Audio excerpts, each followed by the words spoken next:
حج کے 5 دن ہیں. آپ پہلے تھوڑی دیر کے لیے جو نا یہ جو حاجیوں پر میں نے دیکھا ہے مینا کے دن جب قریب آنے والے ہوتے ہیں نا تو حاجی گھبرائے مل رہے ہوتے ہیں, کیا ہوگا, خیمے میں کیسے رہیں گے, رش بہت ہوگا, احرام کتنے دن پہننا پڑے گا.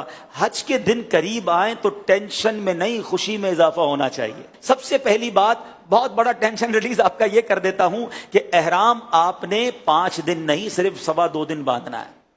صرف 2.25 دن کا احرام ہے. 1.5 دن تو پہلے عمرے میں باندھ لیا تھا آپ نے, پھر کائی کی ٹینشن ہے. پہلے میں نے کہہ دیا احرام فرینڈلی ہو جاؤ, اور حج میں میکسیمم 2.5 دن کا احرام ہے, کوئی 5 دن کا احرام نہیں ہے. ٹھیک ہے, تو آدھا ٹینشن تو ویسے ریلیز ہو گیا ہوگا. اب آ جاؤ حج کے 5 دن کیا کیا ہیں. 8 ذوالحجہ, 9 ذوالحجہ, 10 ذوالحجہ, 11 اور 12. ٹھیک ہے, یہ 5 دن حج کے جو اہم مناسک ہیں وہ اس کے اندر ہیں. 8 کو ہم نے کہاں جانا ہے, انشاءاللہ مینا جانا ہے. کہاں جائیں گے؟ ظہر کی نماز سے پہلے مینا پہنچ جائیں, اور 5 نمازیں مینا میں پڑھنی ہیں.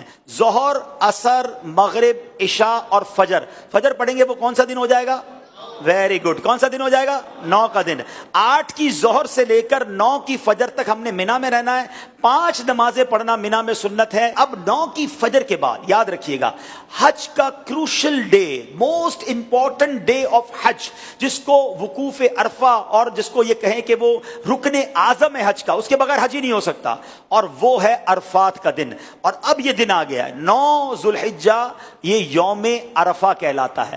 اب حاجی کو جانا ہے عرفات کے میدان میں. جو 9 ذوالحجہ کا دن ہے وہ پورا دن ہم نے کہاں گزارنا ہے؟ عرفات میں. یہ خاص دن ہے.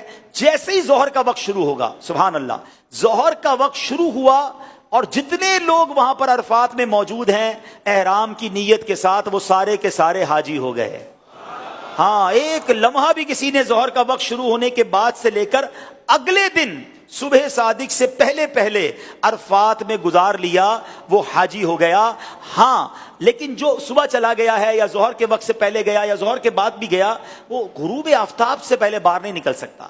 یہ بڑا مسئلہ ہے کہ بعض اوقات ہوتا یہ کہ دوپہر 3-4 بجے سے بعض خیمے والے کہتے چلو بھائی مزدلفہ چلنا ہے. نہیں, مغرب کا وقت ہو گیا, اب آپ آ جائیں گے مزدلفہ. یہ جو رات ہے, اللہ اکبر, بعض علماء فرماتے ہیں کہ یہ حاجی کے لیے شب قدر سے افضل رات ہے. یہ بڑی مبارک رات ہے, دعاؤں کی قبولیت کی رات ہے. پتھریلی زمین پر وہ مزہ آتا ہے جو 5 اسٹار ہوٹل کے بیڈ میں مزہ نہیں آتا.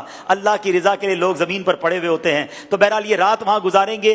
اب آ گیا 10 کی صبح. پاکستان میں 10 تاریخ کو ہم کیا کرتے ہیں؟ قربانی کرتے ہیں نا.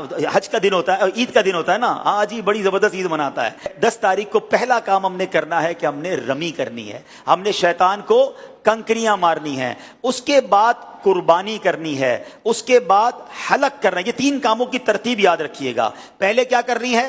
رمی کرنی ہے, پھر اس کے بعد قربانی کرنی ہے, اس کے بعد حلق کرنا ہے. آپ احرام سے فارغ ہو گئے.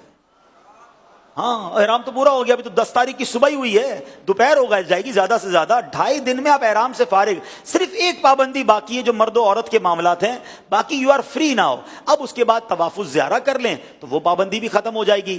اس کے بعد یعنی یہ 10 کا دن جو ہے, آپ چونکہ تھوڑا بیزی ہوں گے, پہلے آپ رمی کریں گے, پھر قربانی کریں گے, پھر آپ حلق کریں گے, غسل وغیرہ کر کے لباس پہنیں گے. اگر شام کو طواف الزیارہ کرنا ہے تو کر لیں گے, ورنہ اگلے دن کر لیں گے. اب صرف آپ نے 11 اور 12 کا دن گزارنا ہے مینا میں, اور راتیں گزارنی ہے مینا میں اور رمی کرنی ہے. ایک واجب باقی رہ جائے گا جس کو طواف رخصت کہتے ہیں, وہ جب وطن واپس جانا ہوگا تب آپ کر لیں گے. تو یہ ہے حج, جو یہ 5 دن ہیں. اس میں پہلا دن مینا میں, اگلا دن عرفات میں, اور بقیہ 3 دن بھی مینا میں گزارنے ہیں. یہ آل ٹوگیدر 5 دن بنتے ہیں. اور آخری دن 12 کو عصر کے بعد مغرب سے پہلے آپ مکہ آ سکتے ہیں. تو یوں دیکھا جائے تو یہ 4.5 دن بنتے ہیں اور 4 راتیں ہیں. تو اٹس ناٹ ہیوج ورک. کوئی ٹینشن ڈالے اپنے ساتھ, آپ ضرورت کا سامان لے جائیں گے اور لوگوں میں تقسیم کرتے رہیں گے تو انشاءاللہ حج میں کوئی ٹینشن اللہ نے چاہا تو نہیں ہوگی. آپ دوسروں کو ٹینشن ریلیز کرنے کا ذہن بنا لیں, انشاءاللہ آپ کی ٹینشن پہلے ہی ختم ہو جائے گی. انشاءاللہ ہم دوسروں کی مددگار بن کر حج کریں گے انشاءاللہ.